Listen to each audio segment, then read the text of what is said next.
আসসালামু আলাইকুম প্রিয় দর্শক, অন্যমঞ্চে আলোচনায় আপনাদের সকলকে আমন্ত্রণ জানাচ্ছি। সুপ্রিয় দর্শক, সাজ্জাদ কাদির স্বাগত জানাচ্ছি আমাদের চ্যানেলে। এই মুহূর্তে কথা বলতে চাই ভারতীয় পত্রিকায় শেখ হাসিনার বিস্ফোরক আর্টিকেল। কি লিখলেন তিনি?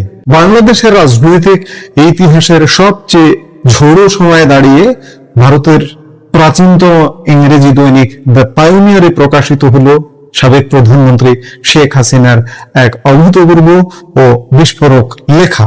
দ্য পাইওনিয়ার 160 বছর আগের পুরনো একটি ইংরেজি দৈনিক। ভারতের 18 আগস্ট প্রকাশিত এই বিশেষ নিবন্ধে তিনি শুধু তার 15 বছরের শাসনের উন্নয়ন চিত্রই তুলে ধরেননি, বরং ডক্টর মোহাম্মদ ইউনূসের নেতৃত্বাধীন অন্তর্বর্তীকালীন সরকারের বিরুদ্ধে এনেছেন সুপরিকল্পিত অভ্যুত্থান, জঙ্গিবাদ পুনর্বাসন এবং দেশের সংবিধান ধ্বংসের এক মারাত্মক অভিযোগ।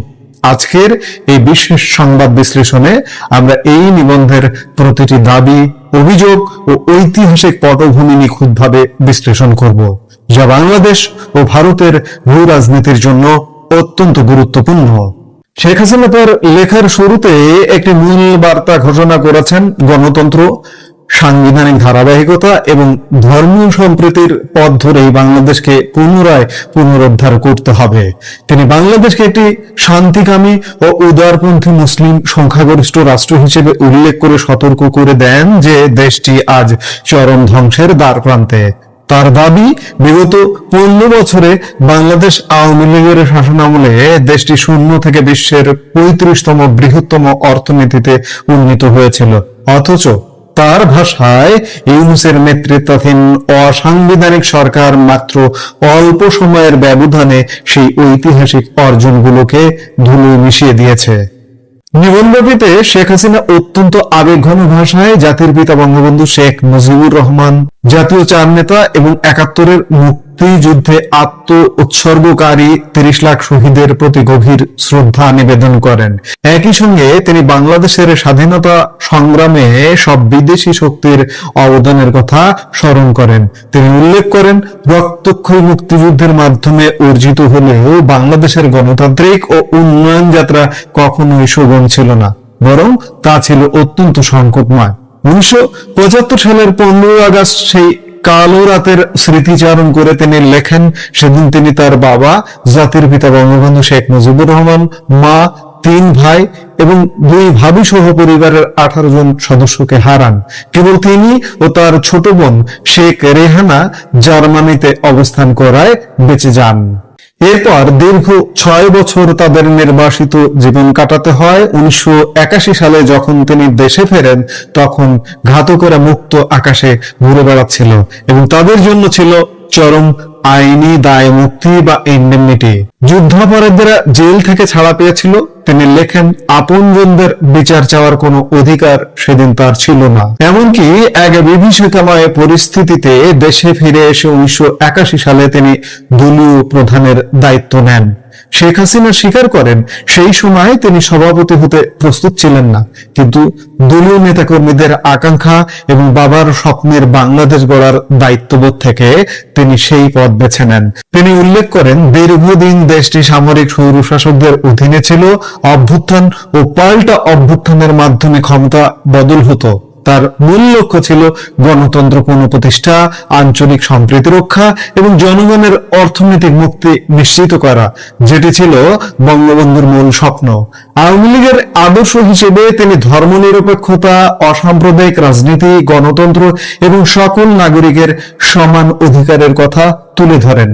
দীর্ঘ 21 বছর পর 1996 সালে সরকার গঠন করে আওয়ামী লীগ। শেখ হাসিনা তুলে ধরেন, সেই মেয়াদে খাদ্যে স্বয়ংসম্পূর্ণতা অর্জিত হয়, বিদ্যুৎ উৎপাদন 4300 মেগাওয়াটে উন্নীত হয় এবং সাক্ষরতার হার 65.5% পৌঁছায়। তবে 2001 সালের নির্বাচনে ক্ষমতা হারানোর পর 2001 থেকে 2006 সাল পর্যন্ত বিএনপি জামাত জোট সরকারের সময়কালকে তিনি চরমপন্থার উত্থান পর্ব বলে অভিহিত করেন। তার মতে, হারকাতুল জিহাদ ও জুমাতুল মুজাহিদিন বাংলাদেশ জেএমবির মতো উগ্রবাদী সংগঠনগুলো সরকারের পৃষ্ঠপোষকতায় শক্তিশালী হয়ে ওঠে, যা মুক্তিযুদ্ধের চেতনার পরিপন্থী ছিল।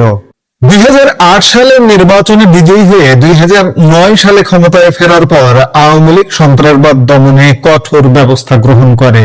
2009 সালে সন্ত্রাস বিরোধী আইন প্রণয়ন, সিটিটিসি, এটিইউ এবং বিএফআইও এর মতো বিশেষায়িত সংস্থা গঠন করে উগ্রবাদ ও অর্থ পাচার রোধে কাজ শুরু হয়। তিনি স্পষ্ট করেন, কেবল শক্তি প্রয়োগ নয়, শিক্ষা, সামাজিক সচেতনতা এবং ধর্মীয় সঠিক ব্যাখ্যার মাধ্যমে জঙ্গিবাদ দমন করা সম্ভব হয়েছিল। নিবন্ধের সবচেয়ে উত্তপ্ত অংশে শেখ হাসিনা 2024 সালের জুলাই আগস্টের ঘটনা প্রবাহকে এক চরম সংকটের অধ্যায় বলে ব্যাখ্যা করেছেন।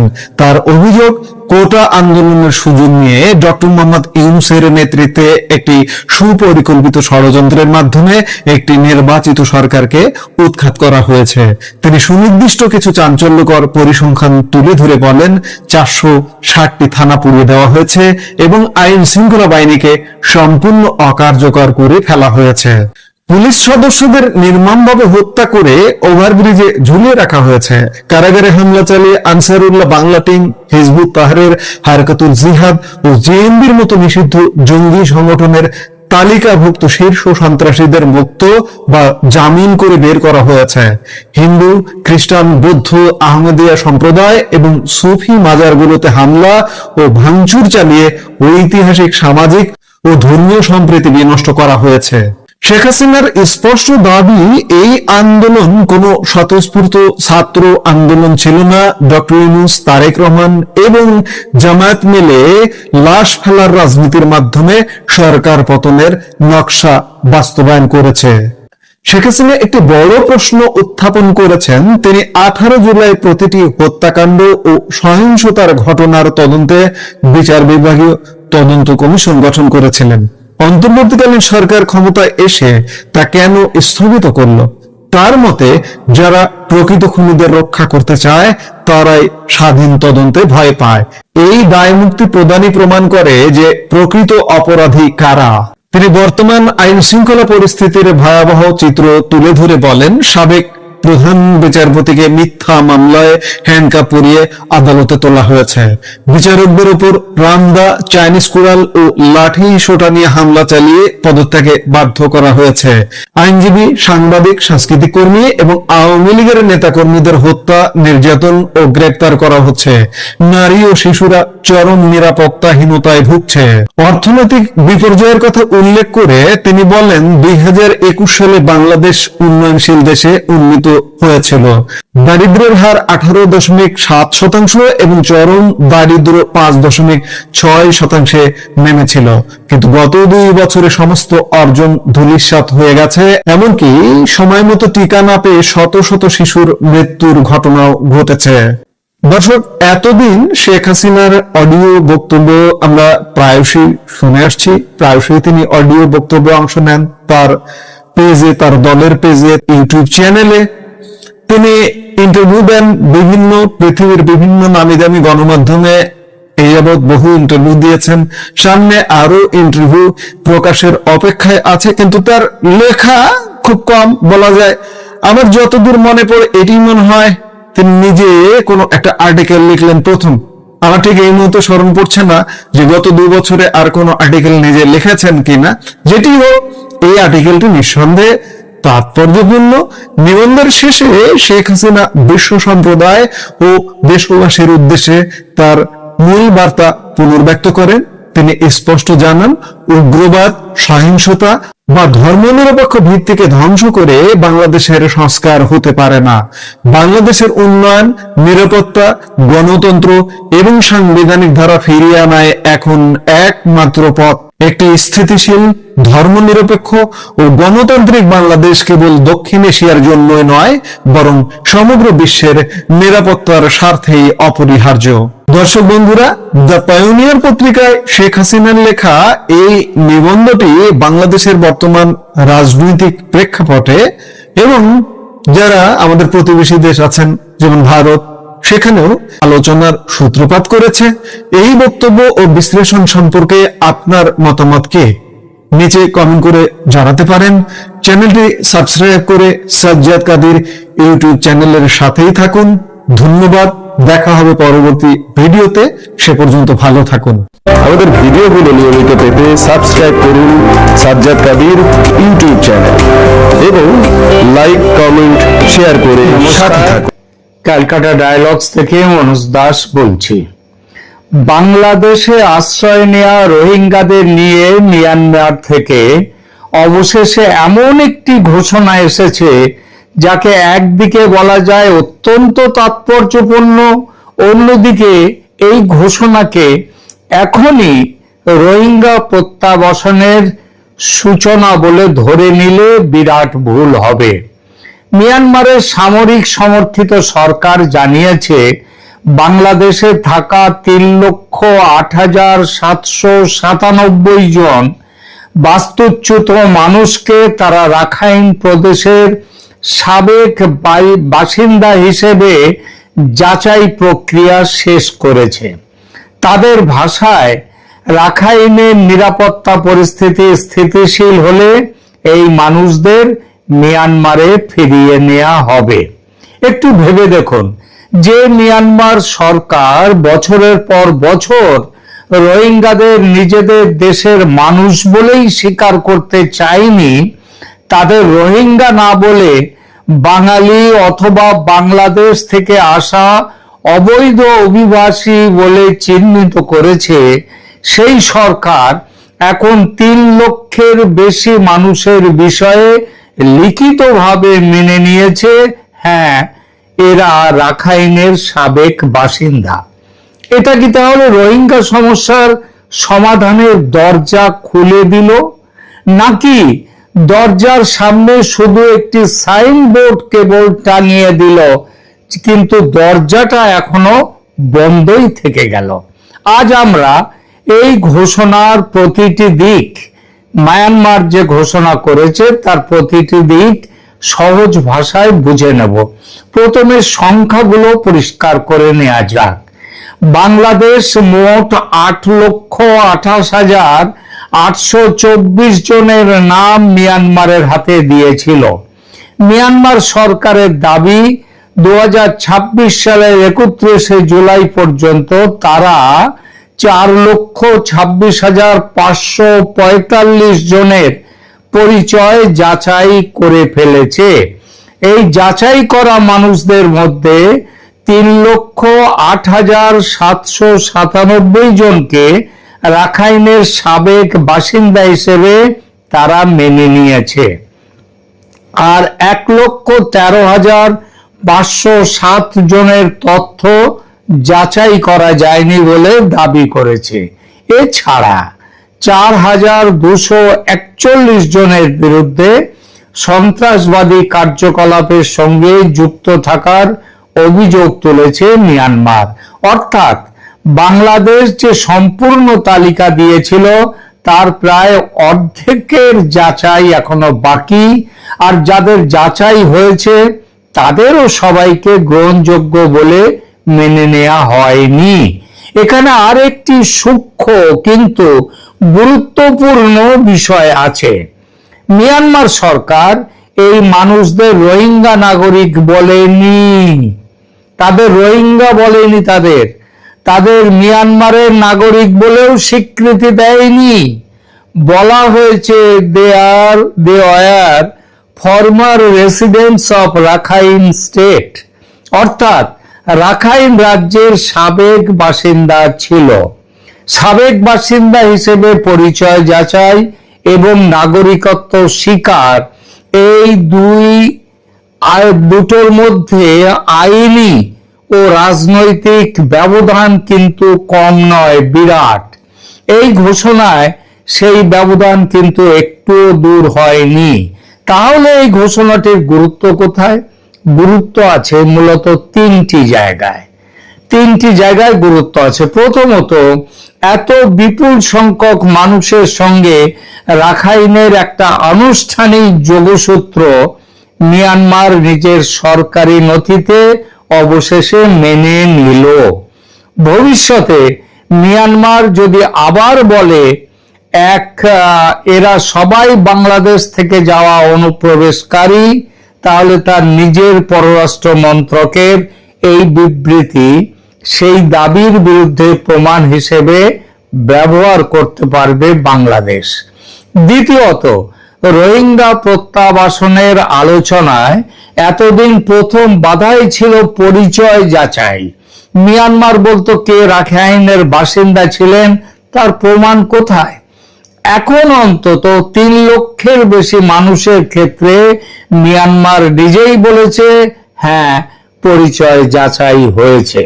তৃতীয়ত, বাংলাদেশ এখন আন্তর্জাতিক মঞ্চে বলতে পারবে যে প্রত্যাবাসনের জন্য গ্রহণযোগ্য ব্যক্তিদের একটি বিরাট তালিকা তৈরি হয়ে গেছে। অতএব আর শুধু যাচাইয়ের অজুহাত দেখিয়ে প্রক্রিয়াটি অনির্দিষ্টকালের জন্য বন্ধ রাখা যাবে না। কিন্তু এখানেই শুরু হচ্ছে আসল সমস্যা। মিয়ানমার সরকার যাদের ফিরিয়ে নেয়ার কথা বলছে, সেই রাখাইন এখন কার হাতে? রাখাইন প্রদেশের অধিকাংশ এলাকা বর্তমানে মিয়ানমারের কেন্দ্রীয় সরকারের কার্যকর নিয়ন্ত্রণে নেই। বিদ্রোহী আরাকান আর্মি রাখাইনের 17টি টাউনশিপের মধ্যে প্রায় 14টি নিয়ন্ত্রণ করছে বলে বিভিন্ন আন্তর্জাতিক মূল্যায়নে উঠে এসেছে। বাংলাদেশ সীমান্ত ঘেঁষা বিস্তীর্ণ অঞ্চলও আরাকান আর্মির নিয়ন্ত্রণে। অর্থাৎ নেপিদো সরকার, জান্তা সরকার কাগজে কলমে বলতে পারে আমরা রোহিঙ্গাদের ফিরিয়ে নেব, কিন্তু যেসব গ্রাম ও এলাকায় তাদের ফিরে যাওয়ার কথা, সেখানে বাস্তব প্রশাসন চালাচ্ছে অন্য শক্তি। এ যেন কলকাতায় বসে কেউ ঘোষণা করলেন ঢাকার একটি বাড়িতে আপনি আগামী মাস থেকে বসবাস করতে পারবেন, কারণ ওই বাড়িটি আপনার বাড়ি ছিল, কিন্তু সেই বাড়ির চাবি কিন্তু তার হাতে নেই। এই কারণেই মিয়ানমারের ঘোষণার সঙ্গে বাস্তবতার বিরাট সংঘাত তৈরি হয়েছে। রোহিঙ্গাদের বাস্তবে ফিরিয়ে নিতে হলে শুধু মিয়ানমারের কেন্দ্রীয় সরকার এবং বাংলাদেশের মধ্যে আলোচনা যথেষ্ট নয়। এখন প্রয়োজন হবে বাংলাদেশ, মিয়ানমারের জান্তা সরকার বা কেন্দ্রীয় সরকার, আরাকান আর্মি বা তাদের রাজনৈতিক সংগঠন ইউনাইটেড লিগ অব আরাকান, রোহিঙ্গাদের প্রতিনিধিরা এবং জাতিসংঘের মতো আন্তর্জাতিক সংস্থাকে নিয়ে একটি বহুপক্ষীয় ব্যবস্থা করতে হবে, তাহলেই ফিরতে পারবেন। আরাকান আর্মিকে বাদ দিয়ে প্রত্যাবাসনের রূপরেখা তৈরি করলে সেই রূপরেখা কাগজেই আটকে থাকবে। আরাকান আর্মি কি রোহিঙ্গাদের স্বাগত জানাবে? এই প্রশ্নের উত্তর ভীষণ কঠিন। আরাকান আর্মি মূলত রাখাইন বৌদ্ধ জনগোষ্ঠীর রাজনৈতিক স্বায়ত্তশাসন এবং নিজস্ব শাসন প্রতিষ্ঠার লক্ষ্যে লড়াই করছে। তারা নিজেদের একটি বিকল্প প্রশাসনিক কাঠামো গড়ে তুলেছে। কিন্তু আরাকান আর্মি এবং রোহিঙ্গা জনগোষ্ঠীর সম্পর্ক বিশ্বাস, সহযোগিতা, বন্ধুত্বের নয়, বরং দুই সম্প্রদায়ের মধ্যে দীর্ঘদিনের ভয়, সন্দেহ, সংঘাত, সংঘর্ষ রয়েছে। আরাকান আর্মি বিভিন্ন সময় বলেছে রাখাইনের সব জনগোষ্ঠীকে নিয়ে একটি অন্তর্ভুক্তিমূলক প্রশাসন তারা গড়তে চায়, কিন্তু রোহিঙ্গাদের উপর আক্রমণ, জোরপূর্বক উচ্ছেদ অথবা তাদের মানবাধিকার লঙ্ঘনের অভিযোগ আরাকান আর্মির বিরুদ্ধে উঠেছে। আরাকান আর্মি অবশ্য এসব অভিযোগের অনেকটাই অস্বীকার করেছে এবং রোহিঙ্গাদেরও দায়ী করেছে সম্পর্ক খারাপ করবার জন্য, বিশেষত রোহিঙ্গাদের যে সশস্ত্র গোষ্ঠীগুলো আছে তাদের বিরুদ্ধে অভিযোগ তুলেছে আরাকান আর্মি। ফলে জান্তা সরকারের স্বীকৃতি পাওয়াই যথেষ্ট নয়। যারা ফিরবেন তাদের নিরাপত্তা, বসতভিটা এবং চলাচলের স্বাধীনতা বাস্তবে নিশ্চিত করতে হবে সেই শক্তিকে যার হাতে ওই এলাকার নিয়ন্ত্রণ রয়েছে। মিয়ানমার কেন তাহলে এখন এই ঘোষণা দিল? এবার আসা যাক ঘোষণাটির রাজনৈতিক উদ্দেশ্য কি সেই বিষয়ে। প্রথম কারণ, সম্ভাবনা আন্তর্জাতিক চাপ কিছুটা কমানো। 2017 সালের সামরিক অভিযানের পর 7 লক্ষের বেশি রোহিঙ্গা বাংলাদেশে পালিয়ে এসেছিলেন। সেই অভিযানে গণহত্যা, ধর্ষণ, অগ্নিসংযোগ এবং জাতিগত নির্মূলের গুরুতর অভিযোগ ছিল। বিষয়টি আন্তর্জাতিক বিচার ব্যবস্থাতেও পৌঁছেছে। এই পরিস্থিতিতে 3 লক্ষের বেশি মানুষকে সাবেক বাসিন্দা হিসেবে মেনে নেওয়াটা মিয়ানমার সরকারের পক্ষে একটি কূটনৈতিক বার্তা। কি সেই বার্তা? দেখুন, আমরা সমস্যা সমাধানে বাধা দিচ্ছি না, আমরা যাচাই করেছি, মানুষকে ফেরাতেও রাজি। সমস্যা হচ্ছে রাখাইনের নিরাপত্তা পরিস্থিতি, এবং রাখাইন আমাদের হাতে নেই। অর্থাৎ দায়টা নিজেদের উপর থেকে সরিয়ে গৃহযুদ্ধ এবং আরাকান আর্মির ওপর চাপিয়ে দেওয়ার সুযোগ তৈরি করে নিল মিয়ানমার। দ্বিতীয় সম্ভাবনা, বাংলাদেশের সঙ্গে সম্পর্ক কিছুটা মেরামত করা। 10 লক্ষেরও বেশি রোহিঙ্গাকে দীর্ঘদিন ধরে আশ্রয় দিয়ে বাংলাদেশ ভয়াবহ আর্থিক, সামাজিক, পরিবেশগত এবং নিরাপত্তাজনিত চাপের মধ্যে রয়েছে। কক্সবাজারের স্থানীয় জনসংখ্যা, কর্মসংস্থান, বনভূমি এবং আইন শৃঙ্খলার উপর এই চাপ ক্রমশ বাড়ছে। বাংলাদেশ বহু বছর ধরে মিয়ানমারকে বলছে যাচাই শেষ করুন, প্রত্যাবাসন শেষ করুন। সেই চাপের মুখে এই ঘোষণা ঢাকার হাতে অন্তত একটা কূটনৈতিক সাফল্য তুলে দিল। তৃতীয় সম্ভাবনা, আরাকান আর্মির বিরুদ্ধে রাজনৈতিক চাল। মিয়ানমারের কেন্দ্রীয় সরকার এখন বলতে পারে, আমরা রোহিঙ্গাদের ফেরাতে রাজি, কিন্তু যেহেতু সংশ্লিষ্ট ভূখণ্ড আরাকান আর্মির দখলে, তাই আমরা প্রত্যাবাসন করাতে পারছি না। এর ফলে আন্তর্জাতিক সম্প্রদায়ের চাপের একটা অংশ মিয়ানমারের দিক থেকে ঘুরে আরাকান আর্মির দিকে চলে যেতে পারে এবং যাচ্ছে। চতুর্থ সম্ভাবনা, রাখাইনের ওপর নিজেদের সার্বভৌম কর্তৃত্বের দাবিও প্রতিষ্ঠা করে নিল মিয়ানমার এই ঘোষণার মাধ্যমে। বাস্তবে ভূখণ্ড নিয়ন্ত্রণ না করলেও কেন্দ্রীয় সরকার এই ঘোষণা দিয়ে দেখাতে চাইছে কাদের রাখাইনে বসবাসের অধিকার দেয়া হবে সেই সিদ্ধান্ত নেওয়ার বৈধ ক্ষমতা এখনো জান্তা সরকারের হাতেই রয়েছে। অর্থাৎ এই ঘোষণা শুধু রোহিঙ্গাদের নিয়ে নয়, রাখাইনের রাজনৈতিক মালিকানা নিয়েও একটি বার্তা। নিরাপত্তা পরিস্থিতির উন্নতি হলে এই যে শর্তটা দেয়া রয়েছে সেটা কতটা বিপজ্জনক। দেখুন, এই একটি বাক্যের মধ্যে পুরো ঘোষণাটাকে অনির্দিষ্ট কালের জন্য স্থগিত রাখার ব্যবস্থা হলো। নিরাপত্তা পরিস্থিতি কখন স্থিতিশীল হয়েছে বলে ধরা হবে তার কোনো নির্দিষ্ট সংজ্ঞা নেই। কে তা নির্ধারণ করবে তার কোনো উত্তর নেই। প্রত্যাবাসন কবে শুরু হবে কোনো সময়সীমা নেই। প্রথম পর্যায়ে কতজন ফিরবেন কোনো পরিকল্পনা প্রকাশিত নয়। তারা নিজেদের পুরনো গ্রামে ফিরবেন নাকি নতুন ট্রানজিট ক্যাম্পে রাখা হবে সেটাও বলা হয়নি। যদিও রোহিঙ্গারা বলেছে তারা তাদের পুরনো বাসস্থানে ফিরবে, নইলে ফিরবে না। ফলে মিয়ানমার সরকার ভবিষ্যতে বছরের পর বছর ধরে বলতে পারে আমরা তৈরি, কিন্তু পরিস্থিতি নিরাপদ নয়। প্রত্যাবাসনের প্রতিশ্রুতি তার মানে থাকলো, আবার কাউকে ফিরিয়ে নেওয়ার বাধ্যবাধকতাও তৈরি হলো না। এটা অত্যন্ত একটা গুরুত্বপূর্ণ প্রশ্ন।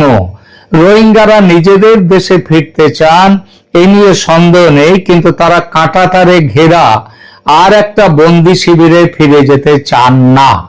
অতীতের প্রত্যাবাসন উদ্যোগগুলো ব্যর্থ হওয়ার প্রধান কারণ ছিল রোহিঙ্গারা নিরাপত্তা ও অধিকারের নিশ্চয়তা পাননি।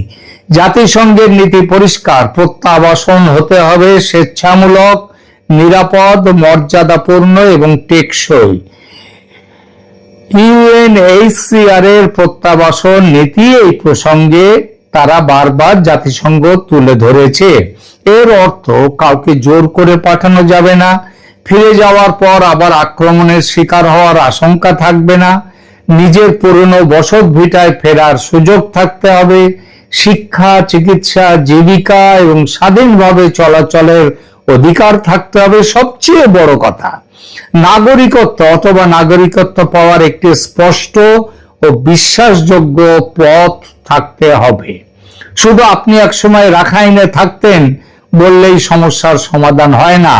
একজন মানুষ নিজের দেশে ফিরে যদি নাগরিক না হন, ভোট দিতে না পারেন, জমির মালিক না হতে পারেন, এক জায়গা থেকে অন্য জায়গায় যেতে যদি তার অনুমতি লাগে, তাহলে সেটাকে প্রকৃত প্রত্যাবাসন বলা যায় না। তা হবে এক শরণার্থী শিবির থেকে আর একটি শিবিরে স্থানান্তর। বাংলাদেশের জন্য তাহলে ঘোষণাটার লাভ কি? তাৎক্ষণিকভাবে একজন রোহিঙ্গাও ফিরে না গেলেও বাংলাদেশের হাতে কয়েকটা গুরুত্বপূর্ণ সুযোগ এসেছে। প্রথমত, ঢাকা এখন মিয়ানমারের স্বীকৃত তালিকাটিকে একটি আনুষ্ঠানিক ভিত্তি হিসেবে ব্যবহার করতে পারবে। দ্বিতীয়ত, ভারত, চীন, আসিয়ান এবং জাতিসংঘের সামনে বাংলাদেশ বলতে পারবে পরিচয় যাচাই হয়ে গেছে, এবার সময়সীমা সহ বাস্তব প্রত্যাবাসন পরিকল্পনা তৈরি করুন। তৃতীয়ত, বাংলাদেশ এখন আরাকান আর্মির সঙ্গে বাস্তব ভিত্তিক যোগাযোগের প্রয়োজনীয়তা আরো জোর দিয়ে তুলতে পারে, কারণ রাখাইনের ভূখণ্ড নিয়ন্ত্রণ করছে আরাকান আর্মি এবং তাদেরকে বাদ দিয়ে এই সমস্যার সমাধান সম্ভব নয়। চতুর্থত, আন্তর্জাতিক সাহায্য কমে যাওয়ার সময় এই ঘোষণা রোহিঙ্গা সংকটকে আবার বিশ্বের আলোচনায় ফিরিয়ে নিয়ে আসবে। 2026 সালের এপ্রিল মাসে ইউএনএইচসিআর জানিয়েছিল যে বাংলাদেশে প্রায় 12 লক্ষ রোহিঙ্গা অবস্থান করছেন। আন্তর্জাতিক সহায়তা প্রয়োজনের তুলনায় অনেক কম। খাদ্য, স্বাস্থ্য, শিক্ষা ও নিরাপত্তা সব ক্ষেত্রেই সংকট বাড়ছে। তাই শুধু 3 লক্ষ মানুষকে স্বীকৃতি দিলেই বাংলাদেশের বোঝা শেষ হয় না, শেষ হচ্ছেও না, বরং মোট রোহিঙ্গা জনগোষ্ঠীর একটি অংশের বিষয়ে প্রথম ধাপটা কেবল তৈরি হলো। ভারতের ভূমিকা এক্ষেত্রে কি হতে পারে? রোহিঙ্গা প্রত্যাবাসন শুধু বাংলাদেশ ও মিয়ানমারের দ্বিপাক্ষিক সমস্যা নয়, এর সঙ্গে ভারতের পূর্বাঞ্চলের নিরাপত্তা, অনুপ্রবেশ সমস্যা, উত্তর পূর্বাঞ্চল, বঙ্গোপসাগর এবং কালাদান প্রকল্পের স্বার্থও যুক্ত। রাখাইনে দীর্ঘস্থায়ী অস্থিরতা থাকলে সীমান্ত পারের জঙ্গি নেটওয়ার্ক, অস্ত্র, মাদক পাচার এবং নতুন শরণার্থী প্রবাহের ঝুঁকি বাড়বে। ভারতের মিয়ানমারের কেন্দ্রীয় সরকারের সঙ্গে যোগাযোগ আছে, একই সঙ্গে সীমান্তের বাস্তব পরিস্থিতির কারণে আরাকান আর্মির সঙ্গেও যোগাযোগ আছে। সুতরাং ভারত চাইলে বাংলাদেশ, মিয়ানমার এবং রাখাইনের বাস্তব নিয়ন্ত্রণকারী শক্তির মধ্যে একটি কার্যকর আলোচনার পরিবেশ তৈরিতে ভূমিকা নিতে পারে। তবে ভারত বা চীন কেউই একা এই সমস্যার সমাধান করতে পারবে না, কারণ এটি একই সঙ্গে নাগরিকত্ব, জাতিগত পরিচয়, ভূখণ্ড নিয়ন্ত্রণ এবং গৃহযুদ্ধের সমস্যাকে নিয়ে আসবে।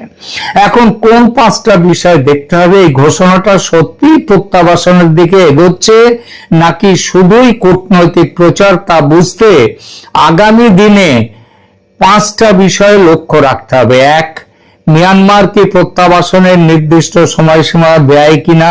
2, আরাকান আর্মির সঙ্গে কোনো আনুষ্ঠানিক বা অনানুষ্ঠানিক যোগাযোগ তৈরি হয় কিনা?